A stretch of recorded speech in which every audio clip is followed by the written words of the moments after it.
Listo. Pues el día de hoy Listo. estamos con la psicóloga Abigail Martínez en este momento y estamos muy contentos de presentársela. Ella nos va a hablar sobre ciclicidad femenina, que es un tema muy interesante también y que, como les decía en la charla anterior, es un tema que está conectado también justo con el tema de cómo vivimos nuestra sexualidad las mujeres y que puede ayudarnos a salir de las culpas subconscientes, conscientes y metaconscientes. Entonces, pues los dejo con ella, que ella se presente. Muchas gracias, Anantli, por generar este movimiento que nos ha hecho reunirnos. Ya es la última sesión esta. Después de esta sesión cerramos. Va a ser muy breve, así que no se vayan, por favor. Y bueno, nos ha tocado compartir entre todos, pues, diferente perspectiva de lo que es la salud. Bienvenidos, bienvenidas. Me di cuenta que la mayoría de personas que se conectan somos mujeres en la cumbre que habla sobre salud y sobre autocuidado. Entonces se los dejo para la reflexión. De hecho, la sesión con Héctor, pues solo estaba Héctor acompañándonos desde la parte masculina, ¿no? Entonces, la mayoría somos mujeres y me gustaría platicarles acerca, pues, de la menstruación, pero desde la psicología. Como les mencionó Anantli, soy psicóloga y bueno, vamos a empezar con una pequeña reflexión entre nosotras. Primero, me gustaría plantear o preguntar qué significa para ti menstruar o no menstruar. Esa sería una. La segunda es, ¿qué impacto tiene en tus actividades diarias la menstruación o la no menstruación? Depende de dónde te encuentres. ¿Y cómo asocias la menstruación o con qué asocias la menstruación o la no menstruación? Voy a dejar un tiempo para que si alguien se anima a participar, a escribir algún comentario, lo pueda hacer o abrir el micrófono. Mientras voy a tomar agua. Si alguien quiere compartir, ¿qué significa para ustedes? ¿Con qué asocian la menstruación? ¿O cómo impacta en su vida cotidiana? Adelante.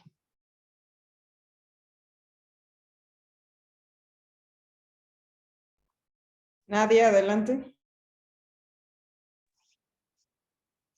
Pues yo la menstruación la asocio con el ciclo para ser mamá, para reproducirse, desde mi perspectiva, pero pues ahorita ya con el paso del tiempo he estado viendo que tenemos como ciertas etapas y que a veces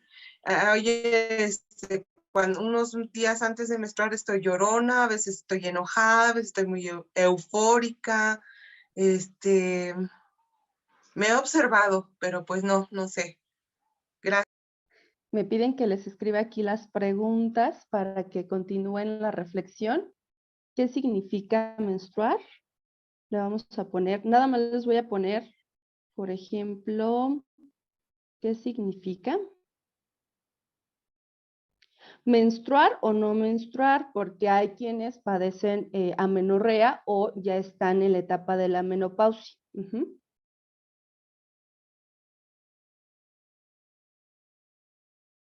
O no menstruación.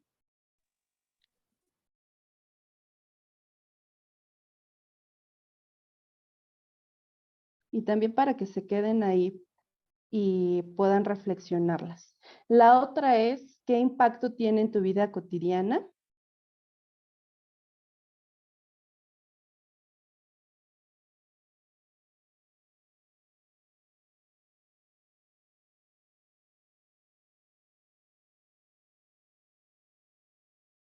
Y la tercera es, ¿con qué asocias la menstruación o no menstruación?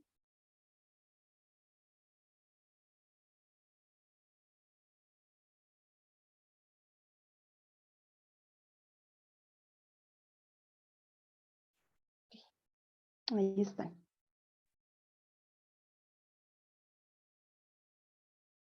Muy bien. No sé si alguien más se animó. Para mí la menstruación significa un ciclo en nuestro cuerpo. Ujú. ¿Cómo te llamas? Joana, Hola, Joana. Un hola, ciclo. hola. Y Un muchas ciclo, ajá, gracias por compartir. Ajá. ajá. Y pues sí, sí afecta, sobre todo cuando tenemos ya la comprensión, a que vamos a escuchando nuestro cuerpo y sí nos va dando cuenta que los cambios de humor, nos dan antojos, Excelente. también a veces tiene que ver mucho con nuestra sexualidad. Ujú. Hay en ocasiones, yo me he dado cuenta que en ocasiones depende de mi ciclo de menstruación, tengo apetito sexual o no.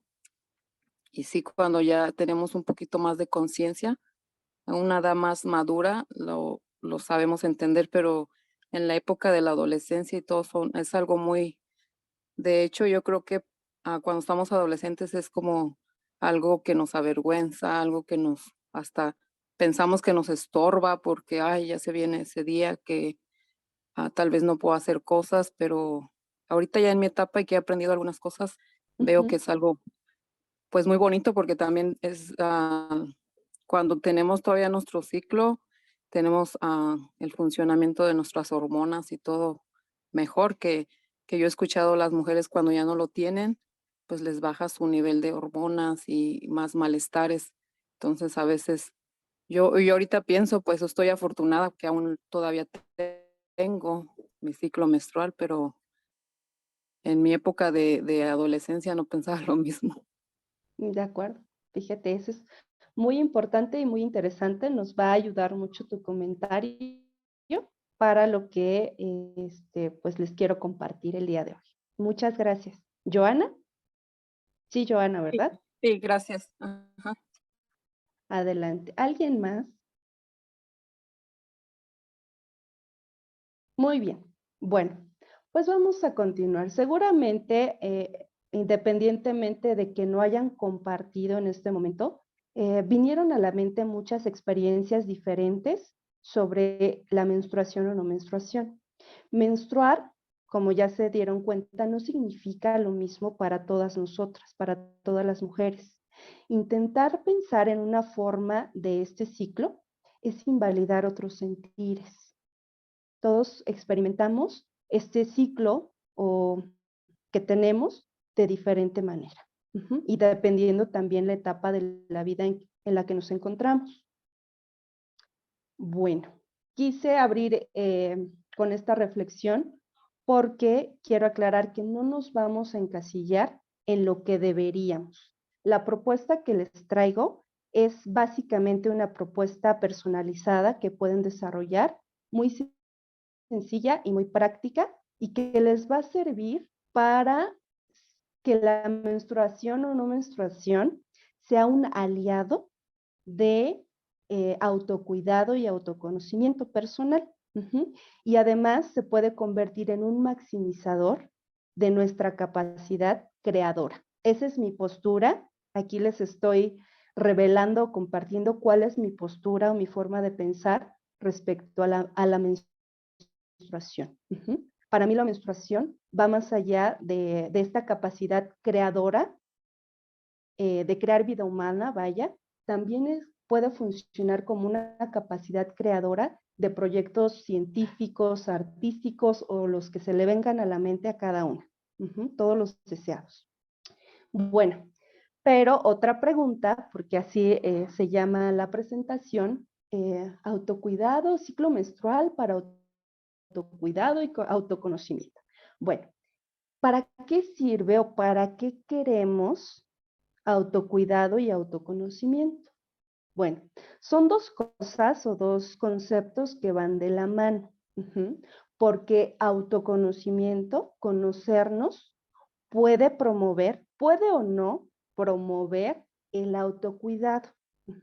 Y el autocuidado, por lo tanto, va a promover nuestra salud. Esta cumbre es sobre salud. Ok. Bueno, conocernos también va a permitir que estemos preparados para cuando la vida se pone fea. La vida no es lineal. Hay circunstancias en la vida que nosotros no podemos controlar. que llegan y nos cambian y nos dan un giro a veces de 360 grados, pero conocernos va a permitir saber cómo recibimos estos cambios tan drásticos que de repente llegan a nuestra vida. Cuando no nos conocemos y llegan estos cambios, es muy complicado.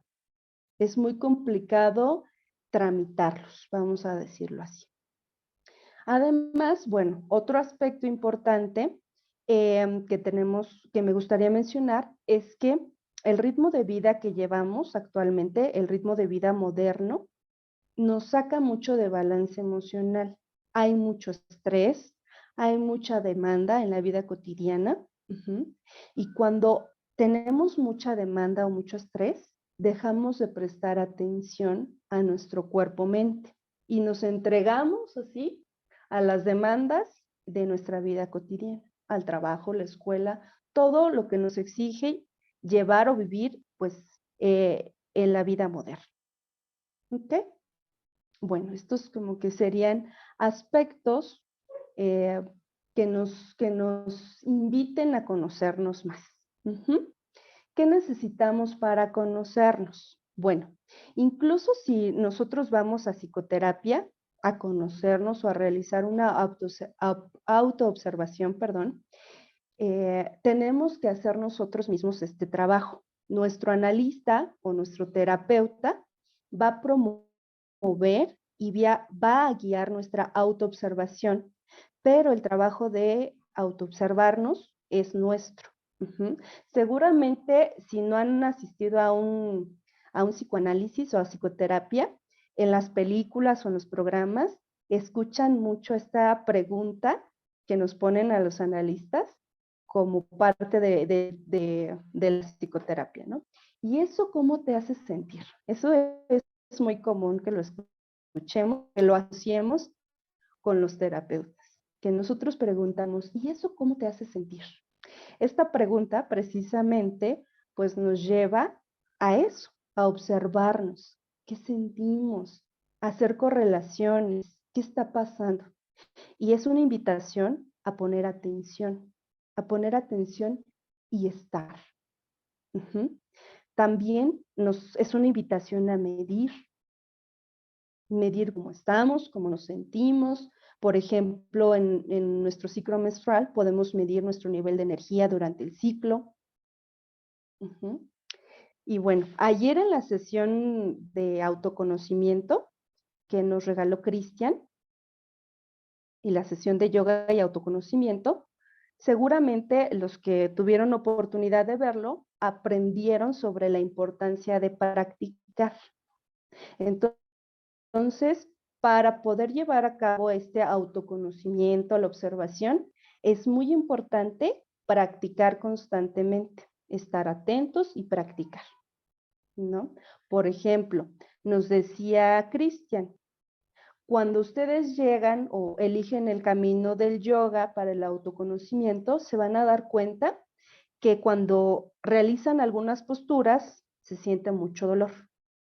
¿Cómo van a medir que hay progreso? Bueno, pues van a notar más elongados sus músculos o van a darse cuenta que ya logran una postura. Y van a estar atentos, poniendo atención al cuerpo, es lo que nos sugirió, poner atención al cuerpo, a la mente, qué está ocurriendo, estar. Y practicar constantemente era la otra recomendación. Así pasa en la psicoterapia y así va a pasar con la recomendación que yo les voy a sugerir sobre la menstruación. Muy bien. Para realizar este autoconocimiento es muy importante que conozcamos un poco acerca de nuestras emociones. En psicología las dividimos en dos, las placenteras y las displacenteras, agradables, desagradables. Algunos dicen positivas y negativas. A mí en lo particular no me gusta emplear este concepto de positivas o negativas porque se suele pensar como buenas y malas. Y no, el objetivo de hoy es que podamos visualizar que independientemente de que son emociones placenteras o displacenteras, nos regalan una función específica cada una. Y la importancia de conocerlas es para saber cómo aprovecharlas y utilizarlas. Probablemente a través de nuestro ciclo estas emociones se acentúan. Seguramente ya se han dado cuenta, como nos comentaba Joana, a través de su experiencia se da cuenta que su ciclo menstrual tiene correlación con antojos o con su actividad sexual, ¿no? Entonces sí se acentúan por una cuestión hormonal, pero también hay cosas del medio, del ambiente, que favorecen y acentúan estas emociones. Entonces, observar y conocer nos va a permitir ir jugando con estas emociones, bueno, jugando en el sentido de utilizando para nuestro bienestar o poner atención para utilizarlas de manera adecuada. Muy bien. Bueno, pues las placenteras, las emociones placenteras o dentro de las emociones placenteras ubicamos dos. Hay muchas que se derivan, pero las principales son dos, alegría y amor. La alegría tiene la función de darnos una sensación de bienestar, de energía, de gratificación, de gozo, de disfrute de la vida, de mucho optimismo. Pero cuando la alegría se encuentra en desequilibrio, vamos a estar maníacos, por ejemplo, o muy eufóricos. Esa es la otra parte o la otra cara de la alegría, cuando está en desbalance o en desequilibrio. Ahora, la otra emoción placentera es el amor. La función del amor es vincularnos o sentir gratificación en la vida. Pero cuando se encuentra en desequilibrio, el amor pues va a ser codependiente o vamos a tener dependencia emocional o opciones. Muy bien. Para que vean que además las emociones, independientemente si son placenteras o displacenteras, tienen dos función o vamos a llamarlo desequilibrio. No voy a decir patológico, vamos a nombrarlo desequilibrio. Okay. Y las displacenteras. Las displacenteras nos indican algo muy importante, o la función en general es que nos van a hacer que pongamos una pausa, que nos detengamos y que a lo mejor cambiemos de dirección. Las placenteras, pues en general nos dicen vas por el camino correcto, vas bien y bueno, nos motivan. Las displacenteras nos van a decir detente o cambia de dirección. Pausa, ¿ok? Bueno, entre las displacenteras está la tristeza.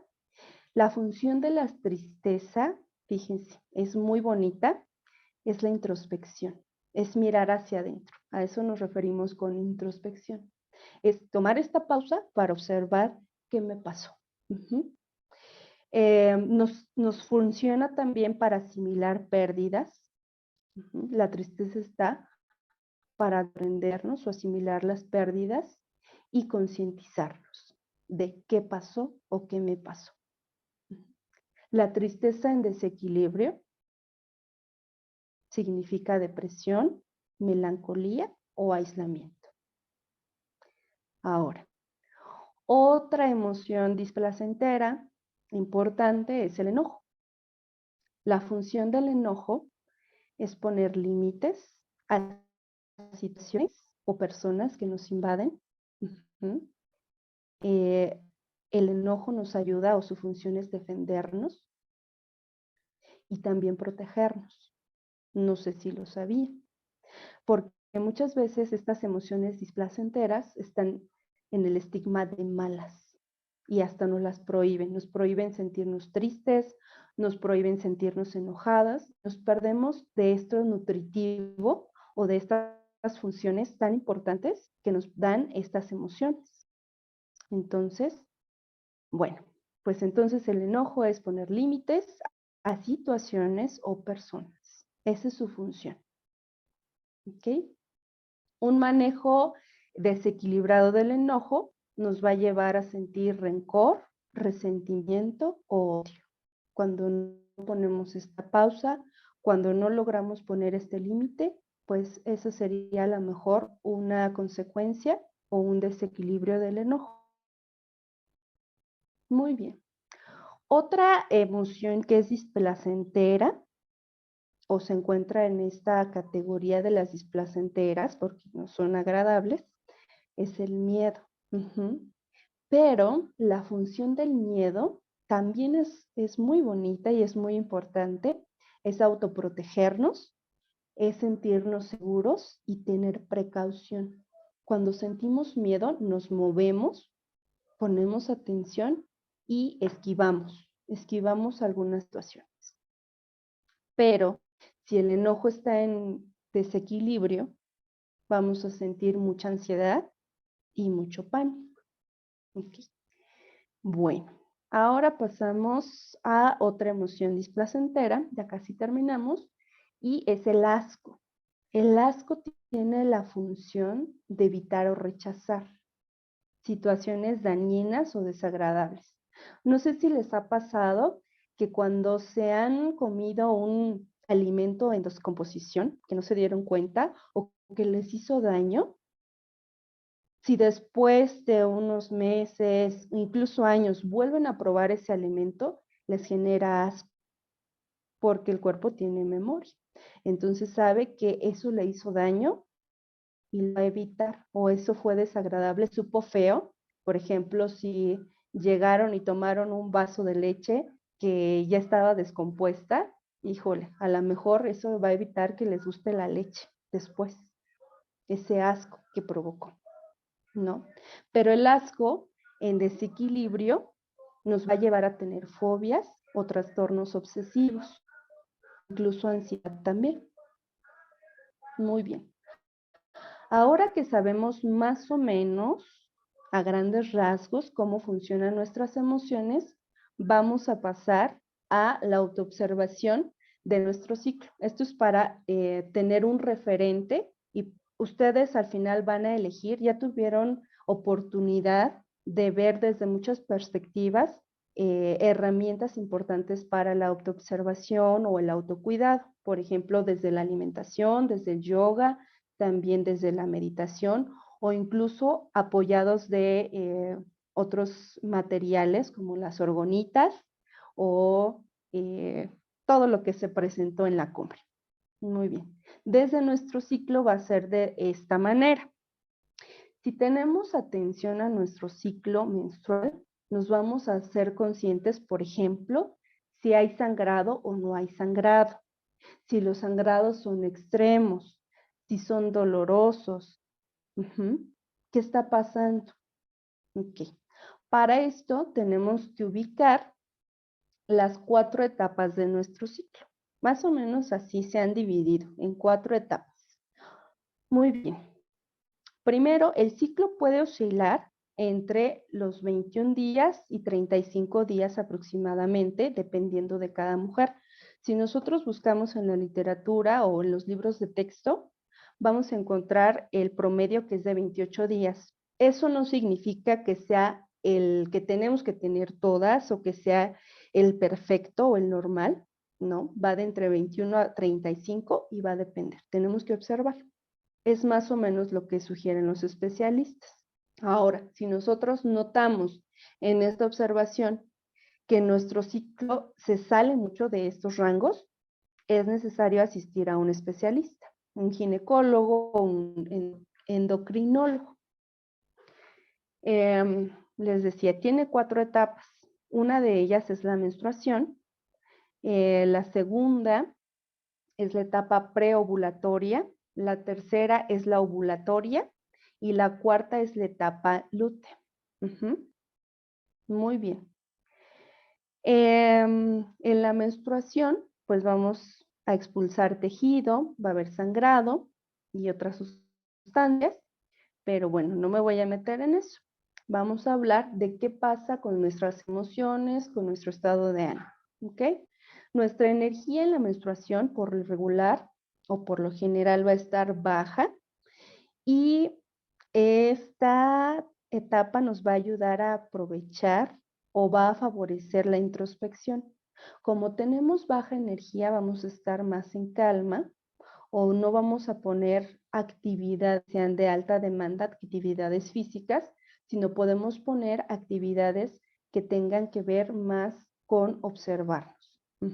Poner atención a estas emociones que nos han, por ejemplo, enseñado a rechazar o a huir de ellas, que son las displacenteras, porque estas por lo general van a aparecer durante la menstruación o durante la etapa lútea o síndrome premenstrual. Entonces, la recomendación para la etapa de la menstruación es escuchar a nuestro cuerpo, apapacharnos, hacer cosas que nos gusten. No son días para tener conversaciones difíciles, por ejemplo. No son días para exigirnos demasiado. Son días para, por ejemplo, escribir cosas sobre nosotros o intentar conectar o entender características que son nuestras.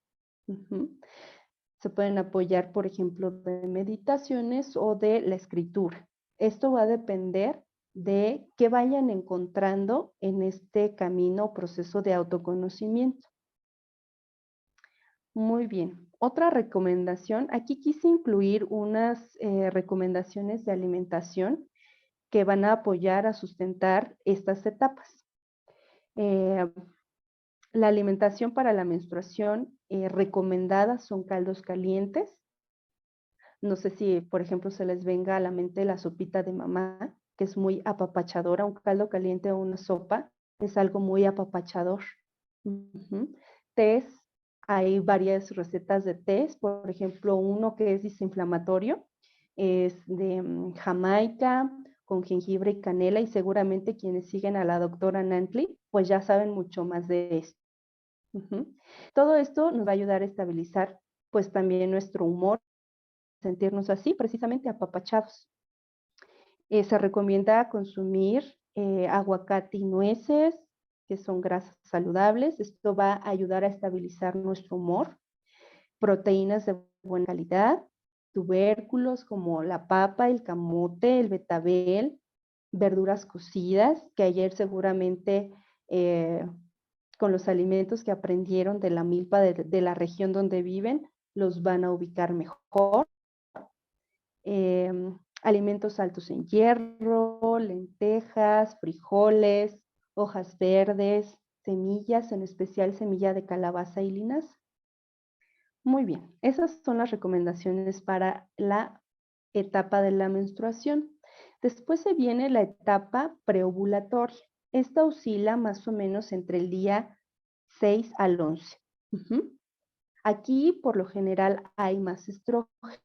¿Qué significa que haya más estrógeno? Bueno, significa que nuestros niveles de energía van a ir en aumento otra vez, nos vamos a recargar, el apetito ya va a estar más equilibrado, vamos a estar más concentradas, más creativas, vamos a tener mayor rendimiento físico, nuestra piel se va a ver más lisita, más radiante. Entonces, bueno, pues es un buen momento para impulsar proyectos, para exigirnos un poquito más, a lo mejor en el ejercicio, en la actividad que estemos desarrollando en el momento, la que ustedes gusten. Es un buen momento para convivir más, socializar o programar en la agenda algunas reuniones. Aquí sí, hay más motivación, hay más felicidad y esta categoría de emociones placenteras está más presente por lo regular. Entonces podemos aquí agendar actividades que requieran mayor esfuerzo. Lo que yo les recomiendo es tener a lo mejor un calendario, puede ser físico dependiendo. A mí, yo que soy más rústica, me gusta el papel y de hecho me gusta, por ejemplo, usar mi agenda así, en papel, y yo pueda escribir, que pueda estar más en contacto. Hay quienes son más digitales. Actualmente hay muchas aplicaciones en donde tú puedes llevar el ciclo y puedes hacer anotaciones de cómo te vas sintiendo o incluso agendar actividades, agendar qué vas a comprar en el mercado de acuerdo al ciclo. qué vas a comprar para la comida, si te toca reunirte o mejor estar en casa, si estás menstruando o en la etapa de, en la etapa lútea o premenstruación. Muy bien. Entonces, es la etapa preovulatoria, podemos agendar todas estas actividades. La ovulatoria dura aproximadamente 24 horas y suele ser similar a la preovulatoria, es decir, cuando liberamos un óvulo, pero algunas mujeres, por ejemplo, experimentan síntomas parecidos a los premenstruales, por ejemplo, sensibilidad en los ojos, irritabilidad y sensación, por ejemplo, de náuseas también se suele presentar el día que estamos ovulando. Entonces aquí, si aparecen estos signos, pues podemos apoyarnos de la dieta apapachadora. Por ejemplo, los calditos, hojas verdes, y bueno, pues también aquí podemos agendar actividades que tengan que ver con proyectos. Si no queremos por el momento crear vida, podemos crear proyectos en la etapa preovulatoria y ovulatoria. Y la cuarta etapa es la etapa lútea, que va del día 15 aproximadamente al día 28. Es un aproximado, más o menos. No necesariamente tiene que ser así. Aquí el estrógeno va en picada y debería predominar una hormona que se llama progesterona. Bueno, ¿qué significa que el estrógeno vaya en picada? Bueno, pues que puede aparecer un síndrome premenstrual, que hay menos serotonina, que es la que regula nuestro humor o estado de ánimo, que haya más antojos, que haya irritabilidad, que haya retención de líquidos. Eso significa que caiga el estrógeno, o así se traduce. No es necesario que se presente el síndrome premenstrual, pero muchas mujeres sí lo mencionan o sí lo reconocen. Y aquí otra vez aparecen emociones que socialmente se ven como negativas: la tristeza, el enojo, la ira, la irritabilidad. Estamos muy sensibles. Entonces, vamos a observar en este momento qué del ambiente está desencadenando esto, además de nuestro ciclo. ¿Qué está pasando? Bueno, si vamos a estar más sensibles, vamos a estar con estas emociones desagradables más acentuadas, pero ¿qué del ambiente? Nuestra tarea sería observar qué del ambiente o qué situación está desencadenando estas emociones. Esa sería nuestra tarea de autoobservación. Además de que nuestro estrógeno está bajo, ¿qué está pasando? Es válido que en esta etapa nos demos un break y aquí vi un comentario. Dice, ¿ya me escuchan bien? Apenas veo su comentario del micrófono. Dice, ¿es normal que mi periodo se fue a los 41 años? No sé si lo has consultado con algún ginecólogo o cuando se fue el periodo estuviste acompañada o qué experimentaste. Y si ya no está el periodo, es normal si relativamente empezaste muy joven, pero no sé si lo acompañaste o cómo lo viviste. Y también, a pesar de que ya no esté o que ya se haya ido, puedes hacer las recomendaciones del ciclo basándote en la luna.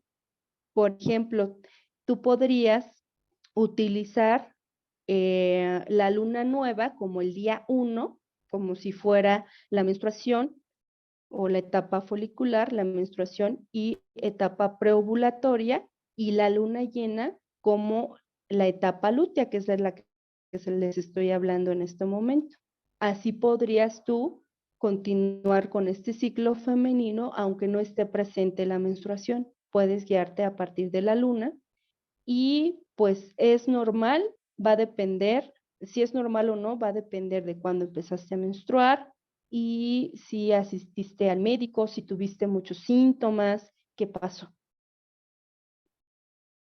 De acuerdo, a ver, dice,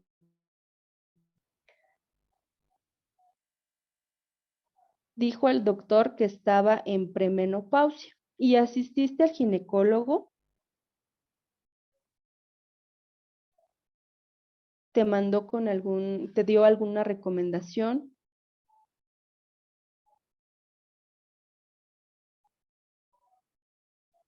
No. Ok. ¿Tú sientes o por lo que he mencionado, sientes que predomine alguna emoción desagradable, por ejemplo? Insomnio sería otro síntoma. Si no hay síntomas que tú consideres muy preponderantes o que estén fuera de balance, insomnio. Ok. Insomnio.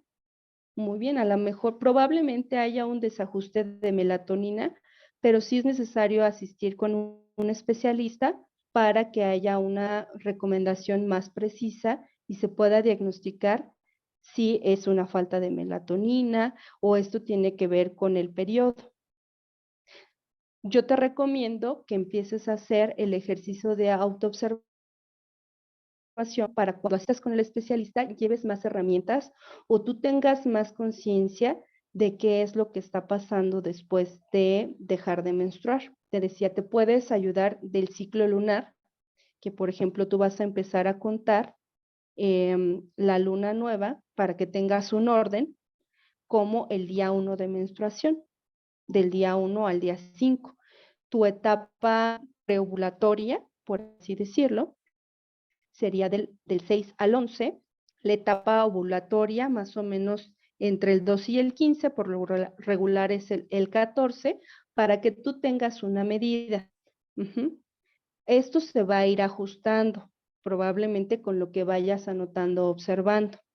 Es necesario que llevemos un registro o un control de lo que vamos observando para tener más herramientas y recursos. Por ejemplo, ahorita tienes muy presente que está el insomnio, pero ahora vas a ubicar si es todos los días a través de tu calendario o el registro, vas a ubicar si se presenta todos los días o se acentúa más en alguna etapa del ciclo, qué días, si son 2 días, 5 días, o qué pasa con cómo se va moviendo.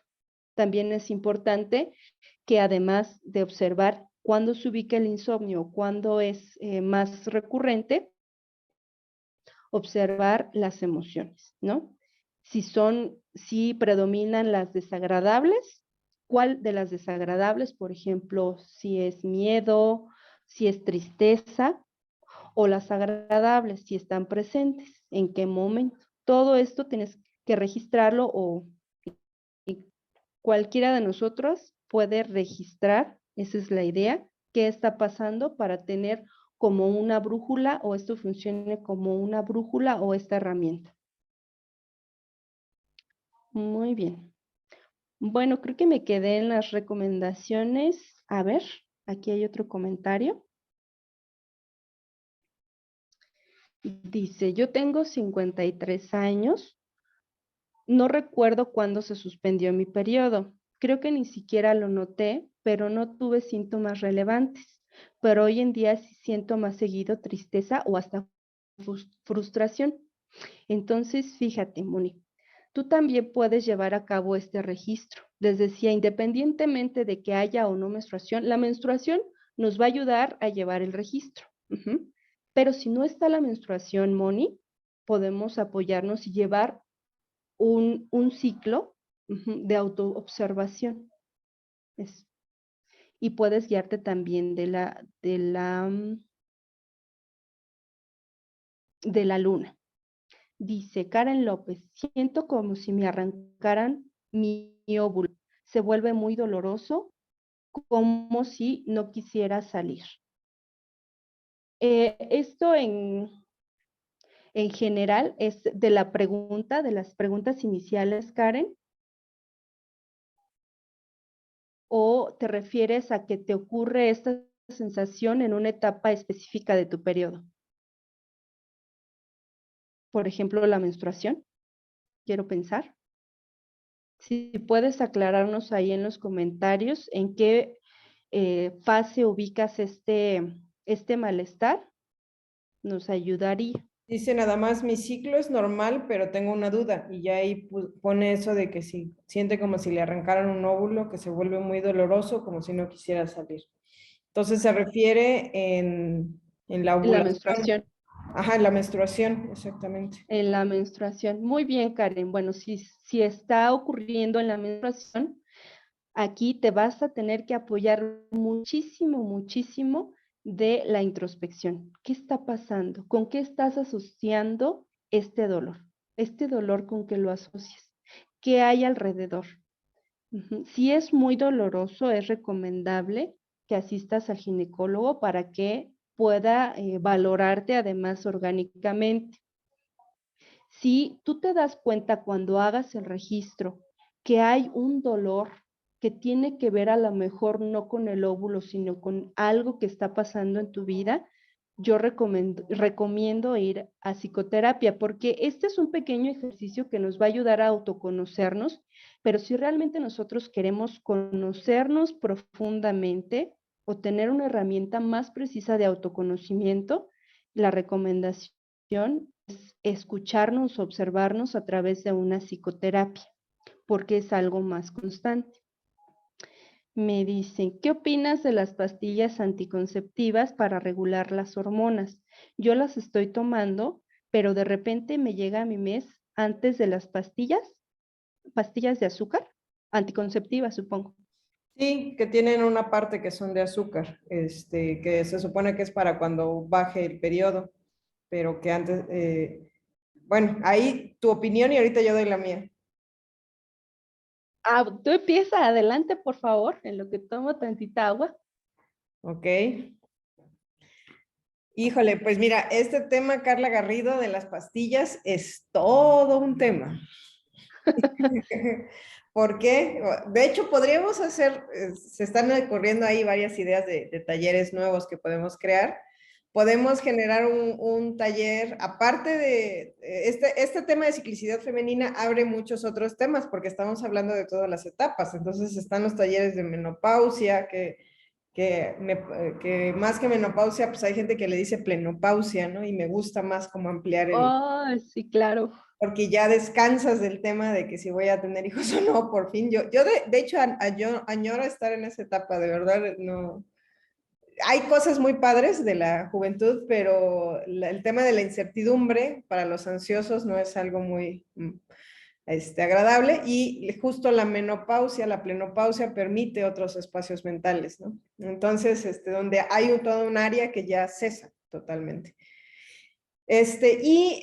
Pero este tema de la anticoncepción, pues es antes, ¿no? O sea, justo cuando no estoy en menopausia, ¿qué hago para regular la concepción? Entonces, hay muchas visiones de esto. Yo lo que te puedo decir es que en cuestión, para mí las pastillas anticonceptivas es un parche.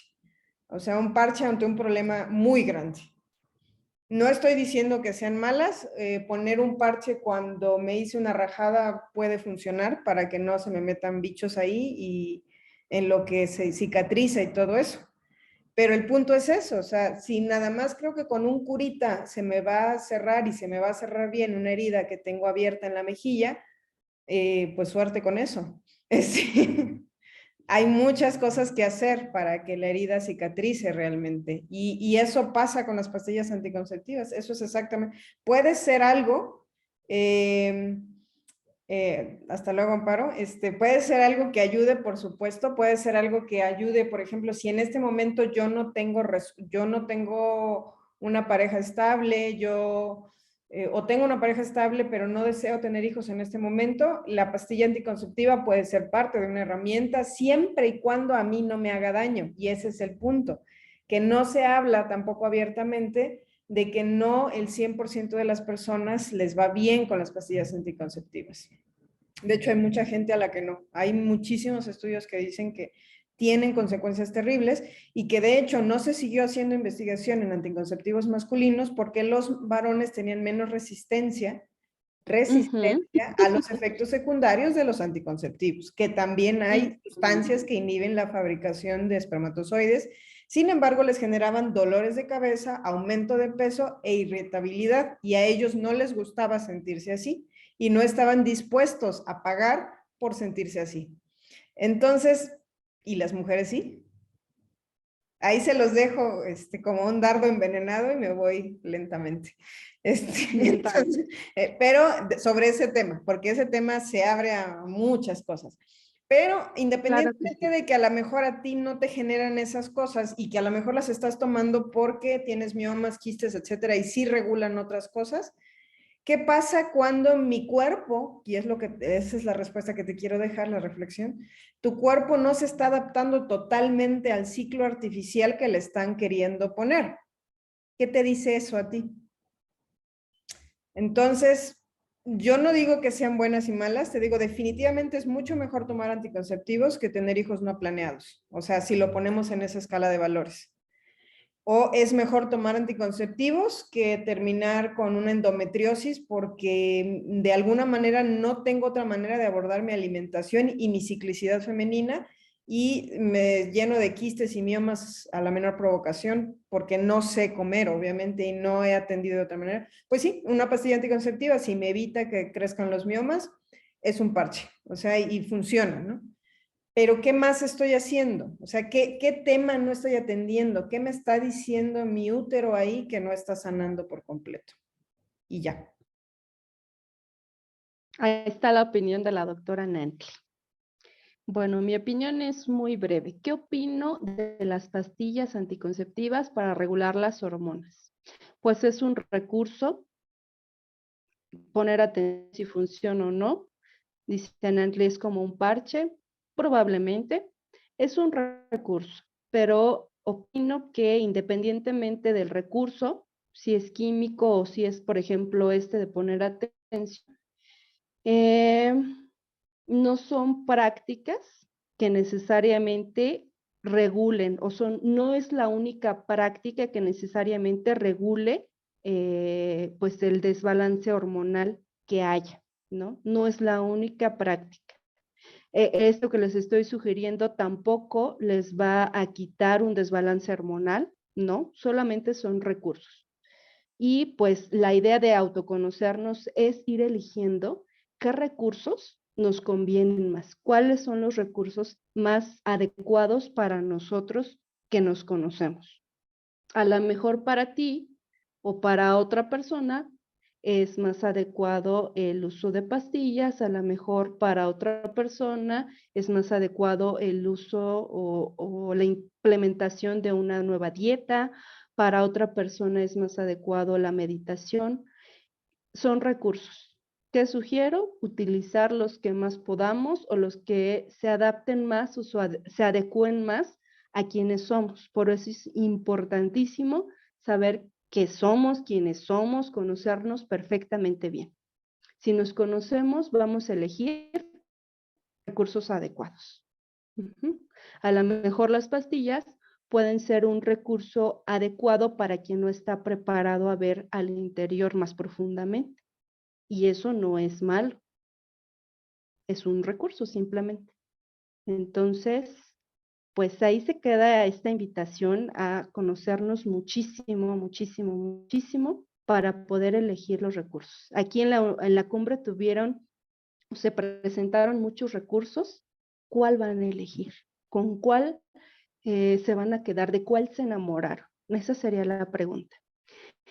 Dice, perdón, la pregunta, estoy trabajando. ¿Usted hace consulta? No he podido estar al 100 porque me interesa esto, lo de la luna. Sí, doy consulta privada.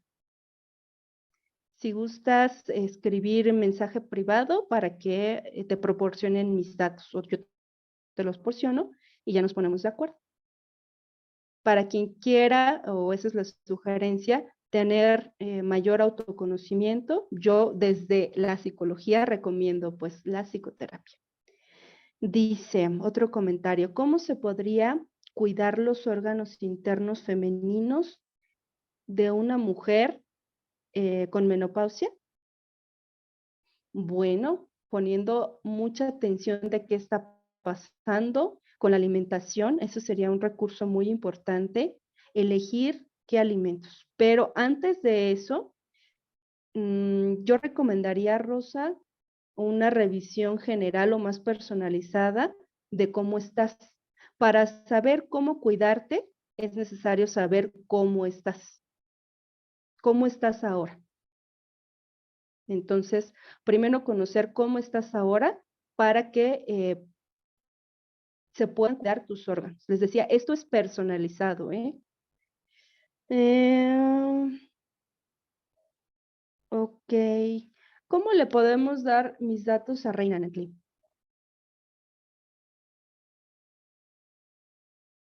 Les voy a dejar mi teléfono a todas. 1585. Aquí en Zoom. Ok, listo. Si gustan, estoy para servirles. Y bueno, no sé si haya más comentarios, ya nos quedan 3 minutos para despedirnos y hacer el cierre de la cumbre. 3 minutos para comentarios, preguntas, sugerencias, son bienvenidas también.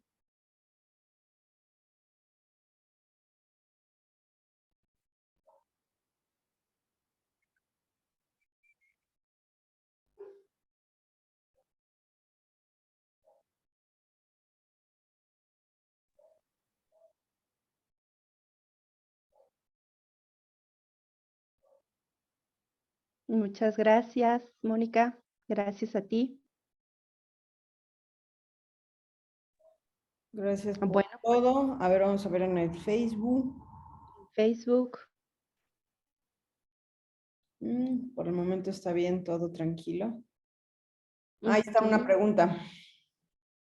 Dice, tengo un mioma, ¿qué alimentos tengo que incorporar para reducirlo o desaparezcan? Ahí la experta, la doctora Nantli, no sé si me puede ayudar con esa pregunta. Sí, claro. Voy a añadir un clase. Ok. ¿Qué son los miomas? Los miomas o los quistes para el naturismo es igual, no importa si es un mioma o un quiste o si es cáncer. Nada más que en el cáncer el tratamiento es más severo, pero es muy parecido el tratamiento.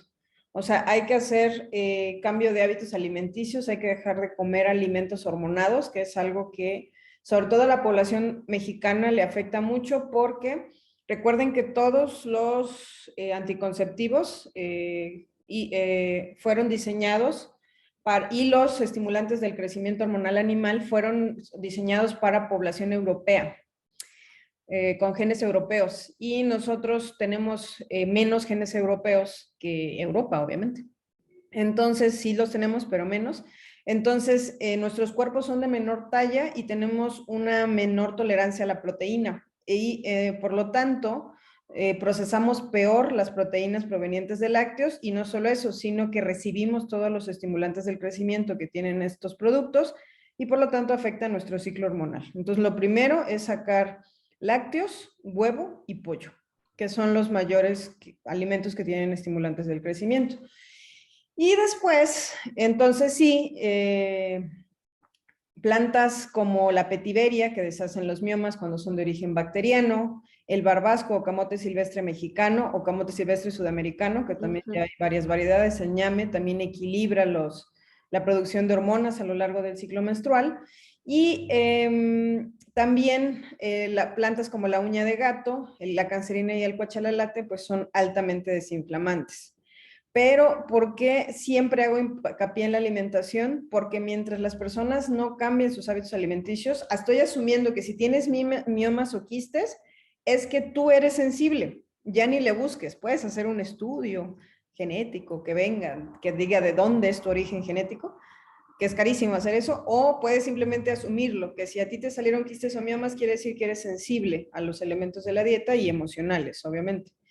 Entonces, si haces eso, bueno, pues van a desaparecer, obviamente, y pues se requiere simplemente disciplina. Yo ahí sí tengo experiencia en eso. Yo tengo tendencia a los quistes en senos. Entonces, yo tengo que cuidar mucho mi alimentación. Mi abuela materna, no, mi tía materna murió de cáncer de mama a los 40 años, 44 por ahí. Entonces, pues obviamente eso es un foco rojo encendido en mi árbol, como arbolito de Navidad, en mi árbol genético. Y la primera vez que tuve un quiste tenía 15 años, entonces era muy, muy joven y eso que llevaba una muy buena dieta, pero cualquier cosa puede hacer que aparezcan, incluyendo las almendras, por ejemplo. Entonces puedo comer almendras, pero muy poquitas y muy espaciado.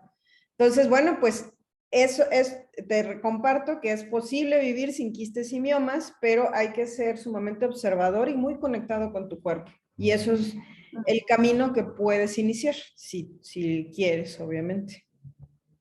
Claro, porque también, además de la alimentación, los miomas pueden tener alguna causa emocional. Ahí la pregunta que te dejaría para que vayas reflexionando y empezando este camino de observación es pensar con qué relacionas la maternidad, cómo la conectas, cómo ha sido en tu vida, independientemente si haya hijos o no, cómo te viviste como hija, por ejemplo. Así se podría iniciar. Lo puedes hacer un poco a reflexión y si quieres profundizar porque hay algo que te movió cuando te respondes, puedes acompañarte de una psicoterapia y además de la alimentación. Bueno, si es en tu caso, claro. Dice Mónica, ¿alguna otra nuez o alimento saludable que tiene tendencia a producir miomas? En general, casi todas las nueces, eso depende de la persona, pero las que tienen más como rating es la almendra y los cacahuates, que son las más comunes además. La nuez en menor porcentaje, la nuez de la India menos, y las que menos, o sea, si tú tienes tendencia a los miomas y quistes, es mejor que tu fuente de grasas saludables sea, Grasa. Ajá, de grasas saludables, sea la semilla de girasol y la pepita de calabaza, no tanto las otras nueces, porque son las más fáciles de digerir y que no se hacen bolas en el metabolismo, ¿no? Entonces, bueno, pues esto es el tema. ¿Algo que quieras decir para cerrar, Abigail? Pues solo agradecer, espero que sea de utilidad. Si se quedaron con dudas, bueno, me parece que tienen asesoría personalizada quienes tomaron el paquete 3 y 2 también se pueden asesorar. Y ya si quieren algo más personalizado, bueno, pueden mandarme un WhatsApp o llamarme, ahí les dejé mi teléfono en el chat. Muchas gracias. Bueno,